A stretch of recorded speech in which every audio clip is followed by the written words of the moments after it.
आता पाहूया मुंबई आणि उपनगरातल्या टॉप 9 बातम्या।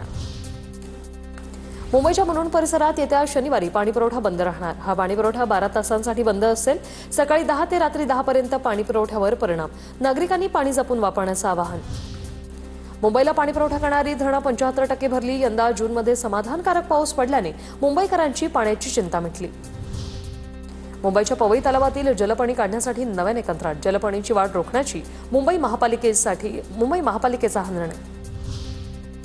दादरच्या कबूतरखाना परिसरात कबुतरांना दाणे घातल्याच्या कारणावरून 10 दिवसात 16 जणांवर कारवाई। 16 जणांकडून 7,700 रुपयांचा दंड वसूल। मुंबईतील 121 अनधिकृत शाळांमधील 27,000 विद्यार्थ्यांचे भविष्य अधांतरी। मुंबई महापालिकेला यामध्ये लक्ष घालण्याचं पालकांचं आवाहन। बोरिवलीतील प्रबोधनकार ठाकरे नाट्यगृहातील मिनी थिएटरचं नामकरण।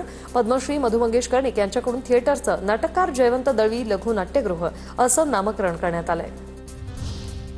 डेंग्यूचा हॉटस्पॉट बनलेल्या कल्याणच्या बेतुरकर पाड्यात धडक कारवाई। केडीएमसी पथकाकडून बेतुरकर पाडा परिसरात पाहणी। 3 बांधकाम साईटवर डेंग्यूचे डास आढळल्याने विकासकावर कारवाई।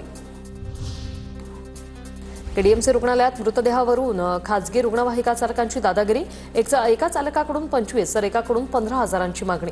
दोघांच्या वादात 3 तास मृतदेह शवगृहातच। नातेवाईकांचा संताप।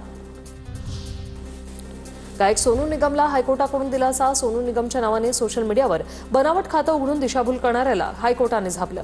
बिहारमधील सोनू निगम सिंगचा सोशल मीडियावर सोनू निगम या नावाने वावर।